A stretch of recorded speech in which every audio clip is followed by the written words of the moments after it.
Radio Jornalera, en vivo. Desde Minnesota para el mundo. El siguiente programa es responsabilidad del locutor y no representa las opiniones de Copal o Radio Jornalera.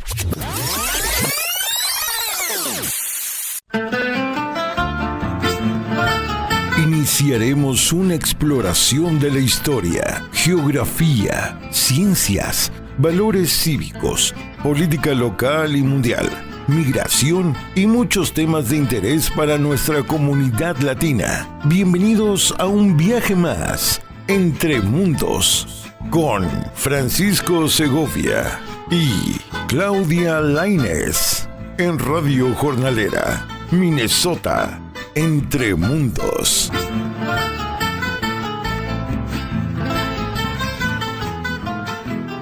Buenas tardes, bienvenidos a Entre Mundos. Soy Claudia Lainez. Hoy Francisco se encuentra en una asignación especial y vamos a seguir hablando sobre el Black History Month, ya que estamos con una serie de programas que estamos hablando sobre este mes de febrero. Se está celebrando el mes de la historia negra.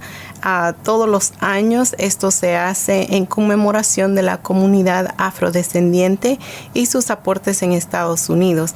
Además, hoy tenemos un invitado especial para hablar de la afrolatinidad. ¿Qué es la afrolatinidad? Son los afrodescendientes de México, América Central, América del Sur y el Caribe, hispanohablantes y por extensión los afrodescendientes de Estados Unidos, cuyos orígenes están en América Latina y el Caribe.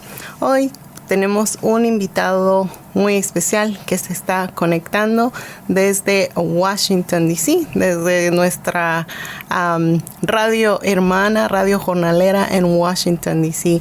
Buenas tardes y bienvenido, Cele. Buenas tardes a todas las personas que nos están escuchando y un saludo desde Radio Jornalera, Washington, D.C. Y bueno, es un placer estar conmigo aquí hablando de estos temas con los compañeros y las compañeras de allá, en especial con Claudia. Gracias por invitarme. Gracias, Cele. Y yo mencioné ahí lo de la afrolatinidad. ¿Tú crees que ese es algo que lo describí bien o quieres agregar a esa parte? Mira, siempre es conflictivo determinar las comunidades, sobre todo cuando son comunidades tan complejas y tan diversas, ¿no? Los afrodescendientes somos diversos, porque venimos de diferentes tradiciones culturales, tanto religiosas como políticas, como económicas, como por estructuras de poder. Entonces, dependiendo de dónde nos hayamos asentado y bajo qué lógicas nos hayamos ido construyendo en nuestra identidad cultural, así estas diásporas afros nos vamos identificando. Por ejemplo, en mi caso yo me identifico como afrocaribeño. ¿Y me entiende? Y de hecho nunca me he identificado, desde niño me identifiqué como afrocaribeño, y un día llego yo a Washington D.C. y me dice, tú eres latino y tú eres afrolatino, y yo, ven acá, ¿y tú quién eres para estarme bautizando? Yo tengo una identidad, y esa identidad es la afrocaribeña. Pero ¿a qué voy? Esa diáspora es gigante. Por ejemplo, Brasil, más del 55%, 56% es de descendencia afro. Y es un país negro, es un país afro. Pero el mundo no lo sabe, ¿no? De hecho, en Brasil tiene más población negra que la mayoría de los países en África hoy en día. Wow. Y también Colombia, que es de donde yo soy, y ellos hablan, ¿cómo te digo? Ellos hablan portugués. Colombia es el segundo país con población afrodiaspórica después de Brasil en las Américas, incluso más que Estados Unidos. Y tú encuentras que en Colombia tenemos dos zonas, la gente del sur del Pacífico y la gente del Caribe. En el Caribe colombiano, de donde yo soy, por ejemplo, mi abuela, que es de Palenque de San Basilio, viene de esos palenques, de esa zona del Caribe colombiano. En Palenque de San Basilio hablan su lengua, es una especie de creol, heredero de la lengua bantú del África. Entonces ellos no hablan, su lengua originaria no es una lengua descendiente, proveniente del latín. Ujú. ¿Sí me entiendes? ¿El creol similar al de Haití? No, es diferente. Es diferente, porque okay. los de Haití hablan un francés, estos hablan bantú, es decir, es el único pueblo que yo sepa de las Américas y del Caribe que hablan en las Américas una lengua originaria del África. Entonces, tú no le puedes decir a ellos que son afrolatinos. Ellos son afro, ¿no? De Palenque, San Basilio tienen su identidad como palenqueros, como palenqueros. Entonces, ¿a qué voy? Nosotros, la comunidad afro se reconoce como comunidad raizal. Muchas veces la gente de las islas se hace llamar soy raizal. Palenquera, que son la gente de los palenques en Venezuela, Colombia, Brasil. O afrocaribeña, que es toda la gente que está más en la parte del Atlántico. Toda esa zona, ahí están los garífunas, están los caribeños de Jamaica, Panamá, el norte de Colombia, Guyana, toda esta gente, Cuba. Y hay otra población que se llaman solamente afrodescendientes, que están en Perú, parte de Colombia, etc. Y acá en Estados Unidos han empezado a llamar a esa comunidad como afrolatina. Y en las Américas hispanas también se ha denominado eso como afrolatino. Entonces, lo afrolatino como tal es una categoría, pero que quiere describir toda esa gran diáspora. Pero esa diáspora es amplia, es compleja, es diversa. Y bueno, ha hecho grandes contribuciones al desarrollo político y económico, no solo de los Estados Unidos, sino de la modernidad occidental. Es decir, el mundo moderno que conoce la humanidad hoy es gracias a los desarrollos intelectuales, económicos, políticos, científicos que los afrodescendientes han aportado. Gracias, Eli, por esta extensa explicación, ¿verdad? Porque muchas veces, como te decía antes, solamente pensamos en los afroamericanos, solamente pensamos en la gente de acá y nos olvidamos de Latinoamérica y de toda la diversidad. De hecho, mucha gente en los Estados Unidos no sabe o no sabía que en América Latina habemos negros y que incluso hay más afrodescendientes en la América Latina y el Caribe que en los Estados Unidos. Sí, eso he estado haciendo un poco de investigación para hablar del tema y eso es de lo que me di cuenta de que hay más afrodescendientes en toda América Latina que lo que hay en Estados Unidos. Bueno, hablamos de eso, pero también queremos saber de ti, que nos hables un poco de ti, qué haces, a qué te dedicas, a qué dedica el tiempo libre. Yo soy una persona del Caribe colombiano. Soy un hijo de la diáspora porque la familia de mi abuelo viene de la parte que es Siria y Líbano, pero la parte de mi abuela, una negra mandinga de los palenques del Caribe colombiano, una bailadora de fandango, bullerenguera, una música de resistencia política negra de mujeres. Antes de que el feminismo se estuviera hablando en las Américas y en América Latina, ya las mujeres negras de los palenques estaban haciendo bullerengue y estaban haciendo su feminismo negro, porque es que nos han querido vender un feminismo también blanqueado, ¿no? Racializado, que excluye todas unas tradiciones históricas, bien históricas de lucha y de organización. Bueno, mi abuela viene de esas tradiciones de mujeres bullerengueras, que eran mujeres que se organizaban para pelear por sus derechos, para organizar sus comunidades, para proteger sus comunidades y para hacer música y parrandas. Y yo soy eso, yo soy ese híbrido de esas diásporas que llegaron al Caribe colombiano, del África y del mundo árabe, ¿no? Estudié filosofía y desde hace 8 o 9 años estoy viviendo aquí en Washington, D.C. y trabajo con Trabajadores Unidos, una organización que hace parte de la Red Nacional Jornalera, precisamente, y que es aliada con la radio, ¿no? Y también hago parte del DC Afro-Latino Caucus, que es una organización de afrolatinos y afrocaribeños que tenemos aquí en Washington. Estamos conversando con Cele, quien nos está acompañando desde Radio Jornalera Washington, D.C. Y Cele, nos estabas hablando de tu trabajo en un centro de trabajadores en Washington, D.C. Sí, nosotros como Trabajadores Unidos tenemos un centro, está reciente, la idea veníamos trabajando desde hace tiempo, pero el año pasado, a mediados del año 2022, empezamos a construir un centro y lo tenemos cerca de uno de los puntos donde los trabajadores jornaleros se concentran mayoritariamente, ¿no? Y en el centro tenemos varios servicios. Tenemos un servicio de inmigración, que es al cual yo estoy cargo, ¿no? Yo soy el director del programa de inmigración de la organización. Entonces en el centro brindamos todo el tema de asesoría legal, acompañamiento legal, porque tenemos también la asistencia de un abogado, Edmundo Ceballos, de Nicaragua, también afrodescendiente, que nos ayuda con todo el tema de representación legal, pero también todo el tema de lucha contra el robo de pagos, entrenamientos OSHA. Cada viernes damos mercados de comidas familiares, asesoría sobre salud, acceso a vivienda. El centro cumple un papel bien importante. Lo estamos consolidando porque somos un equipo pequeño, pero vamos poco a poco trabajando ahí con los compañeros y las compañeras.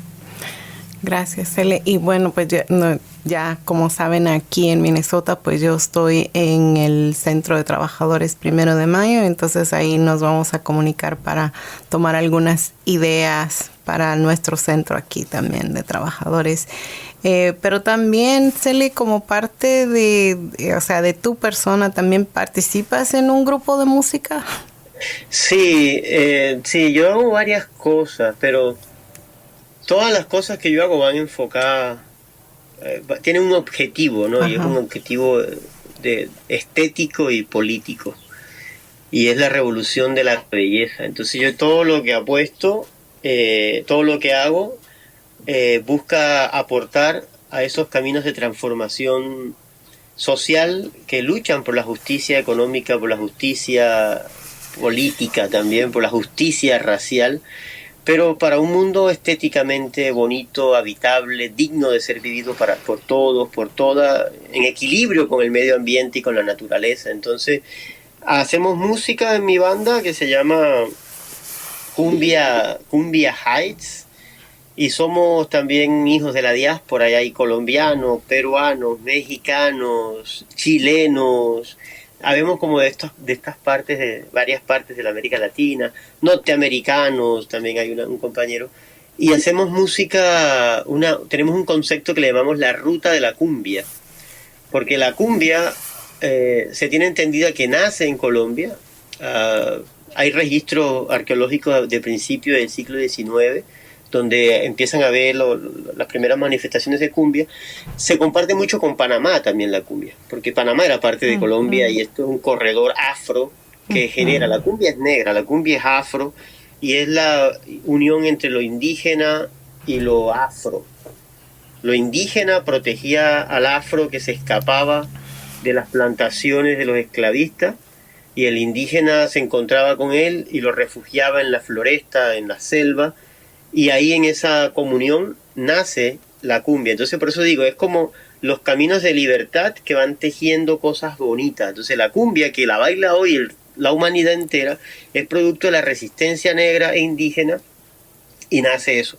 Y nosotros le tenemos el concepto de la ruta de la cumbia. Entonces hacemos cumbias colombianas, cumbias chilenas, cumbias argentinas, cumbias centroamericanas, cumbias mexicanas, como para mostrar a la gente de que la resistencia sigue.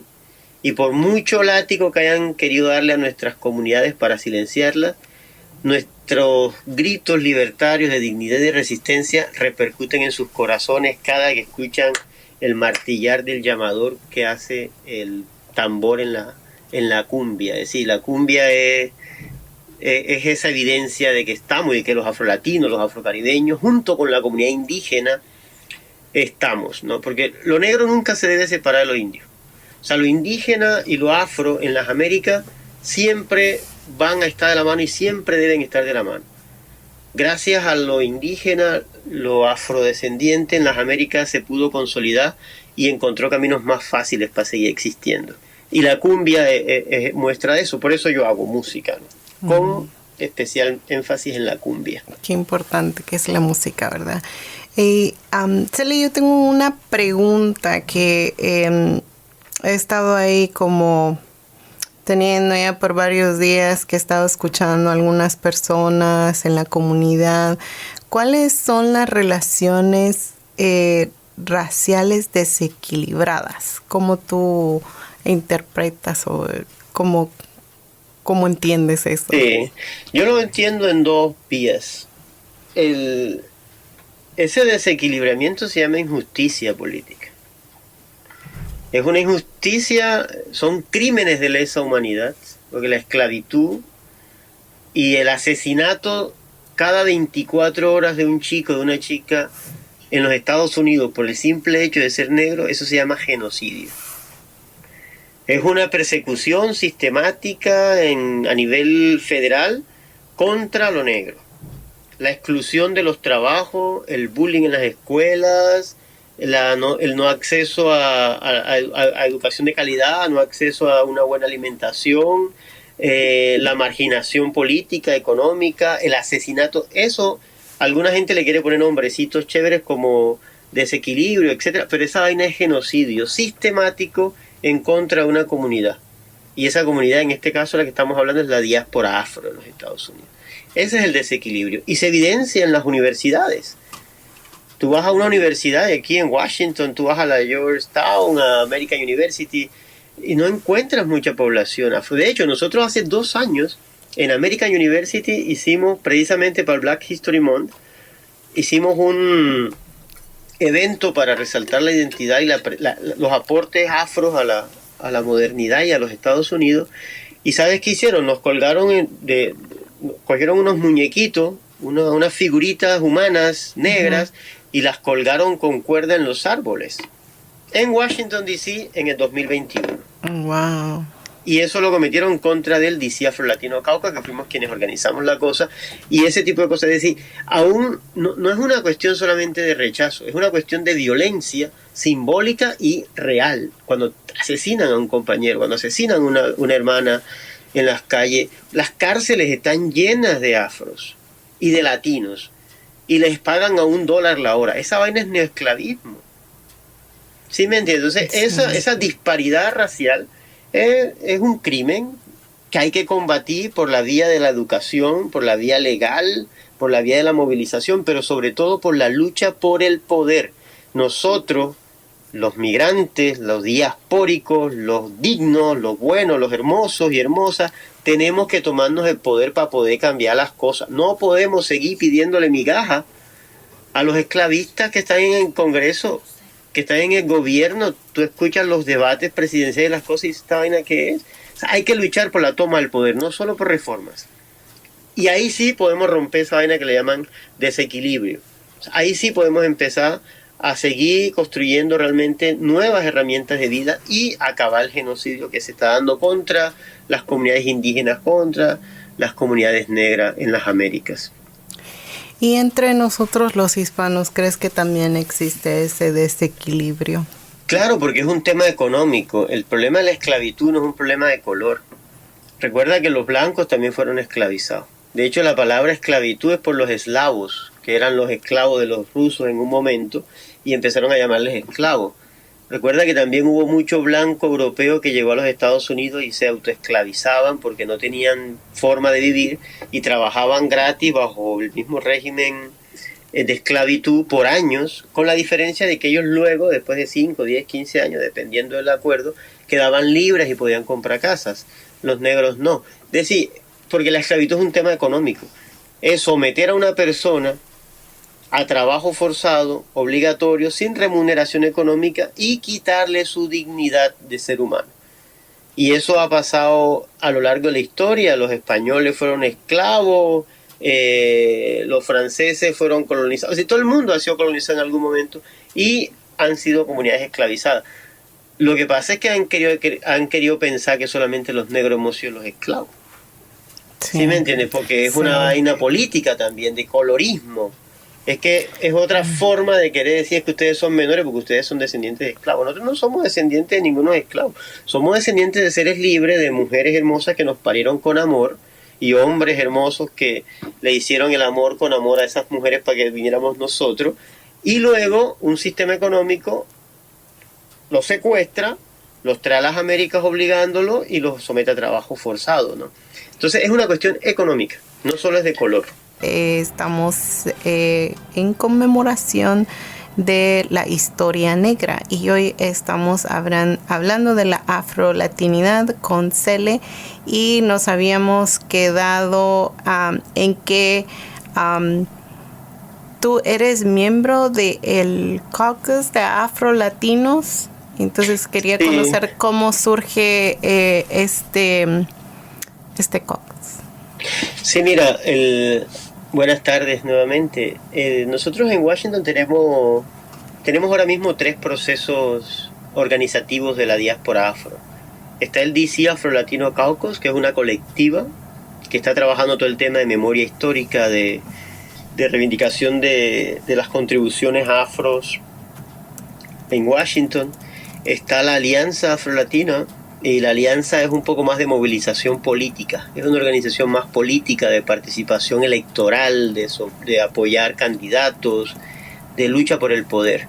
Y tenemos el Instituto de Pensamiento Afro-Latino, el Instituto Afro-Latino Institute le llamamos. Yo soy el director ejecutivo del Afro-Latino Institute, y con el instituto estamos buscando el empoderamiento académico, brindarle herramientas académicas y buscar plataformas académicas y políticas para empoderar la lucha de la diáspora afro en los Estados Unidos. Entonces, por ejemplo, ahora el 21 de febrero, precisamente en el marco del Black History Month, vamos a tener un encuentro, la celebración, pues cada año hacemos una conmemoración. Vamos a hacer la conmemoración de las contribuciones afros en Washington, y va a ser en el Teatro Gala, aquí en Washington, ¿no? Y estamos esperando que lleguen, no sé, 300 personas, que es la capacidad del teatro, y ahí vamos a rendirle tributo a 5 personas de la comunidad que han venido trabajando durante décadas por los derechos afros, ¿no?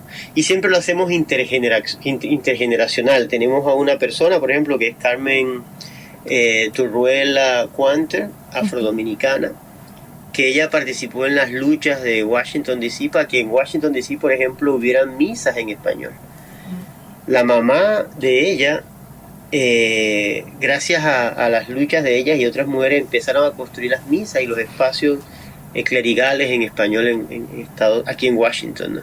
Pero también tenemos una joven como Joana Figueroa, que ella es profesora de matemática y entrenadora de baloncesto a jovencitos, ¿no? Tenemos al director de la Oficina de Asuntos Latinos, Eduardo Perdomo. Eduardo, él es el primer director afrolatino de la Oficina de Asuntos Latinos de la Alcaldía de Washington, D.C. Y eso es muestra de cómo en los últimos, esos 60 años de lucha de los compañeros y compañeras afro, hemos venido dando resultados. O sea, hoy hay un director en el gobierno local de la Oficina de Asuntos Latinos, la primera vez que pasa.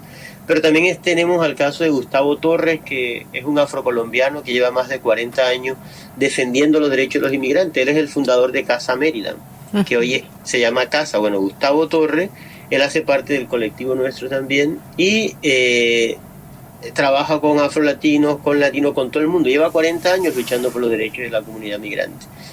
Y tenemos al doctor Ozzy Cameron,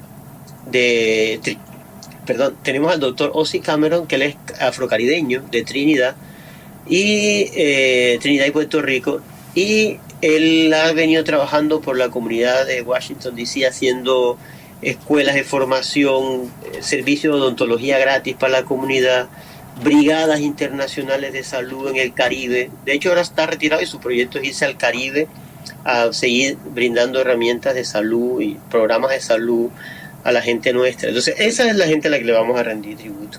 Gente adulta, gente de mediana edad como la mía y gente joven. Para mostrar esa transición generacional, ¿no? Que somos un proceso, que nuestra memoria es una memoria viva, que sigue palpitando y sigue construyendo realidad.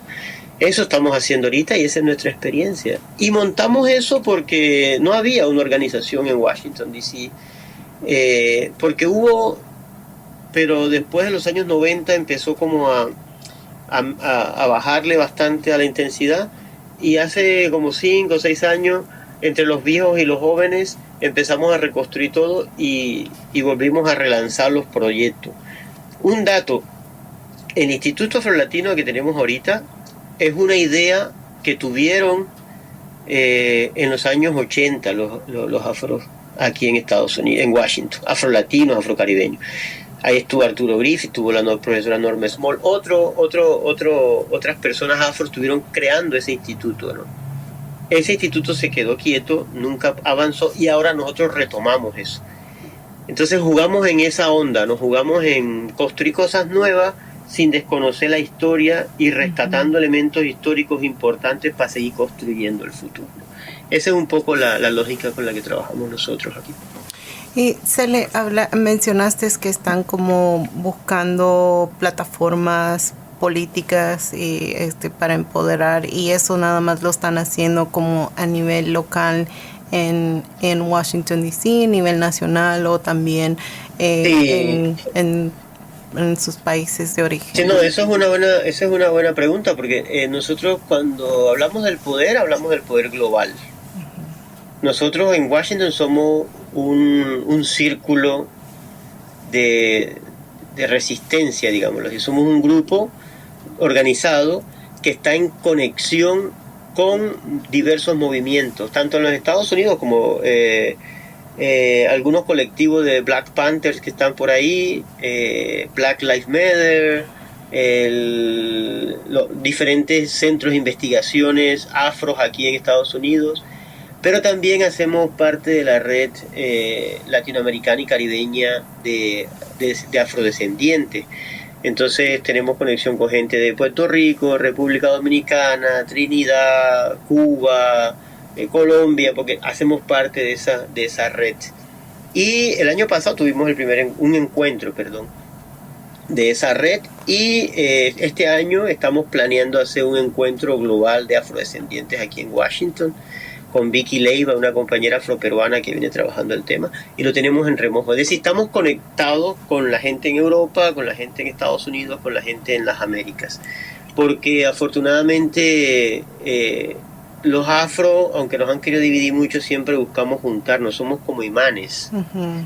¿Sí me entiendes? Siempre nos estamos como juntando. Claro que a veces nos peleamos, pero también tratamos de juntarnos, ¿no? Como toda buena familia, ¿verdad? Como toda buena familia. Sí. Y sobre la cultura, ¿tienen programas culturales ustedes que estén trabajando con las nuevas generaciones? Sí, para nosotros la cultura es bien importante, porque la cultura hace parte de la memoria. La cultura es el lenguaje de nuestra existencia. Es decir, a través de la cultura es esa lengua que nos conecta, ¿no? Y dentro de esa cultura está la comida, están los acentos de nuestras lenguas, están las formas como nos organizamos, la música, las formas como nos organizamos. De hecho, la música es un ejemplo muy bonito para ver la forma en la que nos organizamos. No es lo mismo un guaguancó que un currulao, una chirimía o un bullerengue o una cumbia, o un merengue o un perico ripiao, una bomba o una punta de Centroamérica. Cuenta, aunque tenemos muchas raíces, muchas matrices rítmicas muy parecidas, la forma en cómo se organizan esas matrices rítmicas y le vamos dando armonía cambian dependiendo de los procesos comunitarios en los que nosotros hayamos crecido. Entonces la música es una bonita forma de mostrar la diversidad de las formas en las que nos organizamos los afro, ¿no? En las Américas. Entonces ahí, como tú decías, la punta, que se parece mucho al mapalé de Cartagena, pero tenemos variantes pequeñitas. Entonces la cultura es importante, desde la comida, que es bien importante para nosotros. Siempre que hacemos un evento hay comida afrocaribeña, afrolatina. La música, la pintura, las letras, porque nosotros vemos en la el cultura, baile también. el baile, sí, el baile, pero también tratamos de no quedarnos solo en la música y el baile, porque también en la música y el baile se han convertido como en el cliché nomás, ¿no? Sí, Cuando miran al negro, cuando miran al indio, solamente miran la música y la música y el baile. Sí, pero no leen su literatura, no leen sus libros. No leen la obra literaria de Manuel Zapata Olivella ni las investigaciones antropológicas de Manuel Zapata Olivella. Porque es más fácil escuchar la canción. Y está bien, somos eso, pero somos más, somos ciencia. Somos, que también hace parte de la cultura, porque la ciencia, la forma como se organiza el pensamiento depende del ambiente cultural en el que tú te hayas creado y las herramientas metodológicas y de conocimiento que tú tengas. Y eso tú lo absorbes de tu cultura. Entonces nosotros reivindicamos todo eso en la cultura, no solo la política y la economía, no, también la cultura, lo cultural es un elemento fuerte en nosotros. De hecho, los músicos que van a estar el 21, vamos a estar tocando jazz, porque esa es otra también, ¿no? Cuando se asocia a lo afro-latino, siempre se mira la salsa. Pero tenemos mucho más, el jazz es afro-latino, claro. Y en especial el latin jazz. El latin jazz es afro-jazz, afro-latin jazz. Eso es negro. Entonces el jazz, de hecho el señor Pío, mexicano, fue el que enseñó a tocar los vientos a los músicos en New Orleans, donde nace el jazz, y este señor era afro-mexicano. Sí, me entiendes, ahí estamos los afro. Entonces vamos a tener jazz, y un poquito de tambores batá también. ¿Y cuándo va a ser otra vez? 21 de febrero de 5 a 8. Uy. Entonces música, jazz, tambores batá, comida dominicana. Ay, a ver si puedo llegar. Lleguen. Y vino de California. Estoy en Minnesota ahora. Bueno, vamos a ir a una pausa y continuamos. Estamos de regreso aquí. Se nos ha ido rápido el tiempo hablando con Cele sobre el tema de la afrolatinidad. Y ya, bueno, estamos en el último segmento. Ha sido una buena conversación donde hemos aprendido bastante. Y ya para concluir, Cele, quería saber qué es lo que tú piensas del tema de siempre se celebra en octubre el mes de la herencia hispana y no se incluye a los afrolatinos. Sí, de hecho nosotros en Washington DC una de las luchas que tenemos, y bueno, a nivel de los estados, es que el mes de la herencia hispana está bien que se conmemore. Está bien, porque tenemos mucha cultura en Hispanoamérica, ¿no? En ese mundo latino, pero se ha convertido en una fiesta de exclusión de los afro. Entonces la limitación de lo afro solamente a la música, algunas manifestaciones lúdicas, como si lo negro solamente fuera lo lúdico y no otro tipo de características, ¿no? Entonces esa es una de las cosas, un vacío que hay ahí. Yo creo que tenemos que fortalecer ese mes de la herencia hispana y yo le pondría más el mes de la herencia latinoamericana y caribeña o algo así, como ampliarla más, o dejarla así como se llama, pero ampliarla más, meter más elementos. Lo indígena no aparece en la herencia hispana. Por ejemplo, en Colombia tenemos 82 pueblos indígenas, 32 lenguas. Ellos no son hispanos. Ahí en Guatemala están una serie de comunidades afros e indígenas. No son hispanos. Sí. En México igual, en Chile están los mapuches. Uno dice, no, pero ¿qué pasa con lo que realmente es la esencia de la América Latina y el Caribe? Entonces celebramos la hispanidad referente a la América Latina, pero excluimos a las comunidades originarias. Y eso es una censura que uno no puede permitir, eso no tiene que cambiar eso. Y bueno, yo quería también darte un dato importante de las contribuciones afro-latinas, afro-caribeñas, afros aquí en los Estados Unidos. Y aquí uno de los grandes símbolos de la libertad afro, de los derechos civiles y políticos en Estados Unidos, es Malcolm X. Y Malcolm X, su padre, era un defensor de los derechos de los trabajadores, como Claudia, como Francisco Pacheco, como los compañeros de la Red Nacional Jornalera, que son defensores de los derechos de los trabajadores. Bueno, el papá de Malcolm X fue un líder obrero, defensor de los derechos de los trabajadores, y lo asesinaron cuando Malcolm X tenía 6 años. Y su madre, una mujer del Caribe, de Granada era la mamá de Malcolm X. Es decir, Malcolm X en su sangre es afro-caribeño. Pero no se habla mucho de que Malcolm X tiene una herencia afrocaribeña y hace parte también del proceso de cómo se ha venido negando la historia de los afrocaribeños y de los afrolatinos en los Estados Unidos. Los afrocaribeños y los afrolatinos en los Estados Unidos en la época de los 40 fueron los que empezaron a organizar la gran masa de los trabajadores. ¿Por qué? Porque estaba la Segunda Guerra Mundial y hacían falta trabajadores en los Estados Unidos y llegan muchos afrocaribeños y empiezan a organizar los sindicatos y estos afrocaribeños empiezan a deportarlos masivamente. Ahí tenemos un ejemplo importantísimo que es Claudia Jones, una mujer afrolatina, afrocaribeña de Trinidad y Tobago, que fue deportada a Inglaterra, pero fue una de las primeras mujeres que estuvo organizando las trabajadoras domésticas y además tenía un periódico de circulación nacional, un periódico de la población afro, se llamaba The Gazette. Entonces los afrolatinos, los afrocaribeños hemos estado aquí desde siempre aportando en la política como Malcolm X, como Claudia Jones, hemos estado aportando en las artes, en la literatura, en las ciencias, por todos lados. Es decir, no se puede pensar que los afrolatinos son algo que empezó a surgir nuevo, ¿no? No se puede empezar a pensar que es que los afrolatinos llegamos al Black History Month porque si no. Hemos estado desde siempre. Woodson, que fue el que empezó a construir primero una semana del Black History Month, y luego desde 1976 se celebra el Black History Month regularmente. Bueno, antes de 1976, el Papa, la Claudia Jones, afrolatina, afrocaribeña, estaba peleando por los derechos de los trabajadores. ¿Sí me entiendes? Lo que te digo es que hemos estado desde siempre aquí, porque esta es nuestra tierra también. Sí, y yo sé que aquí apenas, se habla del Black History Month, de los aportes de los afroamericanos, pero en América Latina cada país tiene un día que celebra. ¿Cuál es el día que ustedes celebran en Colombia? Sí, no me acuerdo, fue hace poco, no me acuerdo la fecha entonces no exacta. tiene mucho, sí. Okay. Sí, pero sí tenemos un día que se celebra el mes de la herencia afro y se conmemora y de hecho hacemos también un galardonamiento. Cada año se le entregan premios a un grupo de afrodescendientes por sus contribuciones en la academia, en las artes, en la ciencia, en el deporte, en la cultura. Se hace un homenaje grande y se denominan como los afrodescendientes del año. Entonces son como los voceros, los embajadores, cada uno en su rama, hombres y mujeres, para visibilizar, ¿no?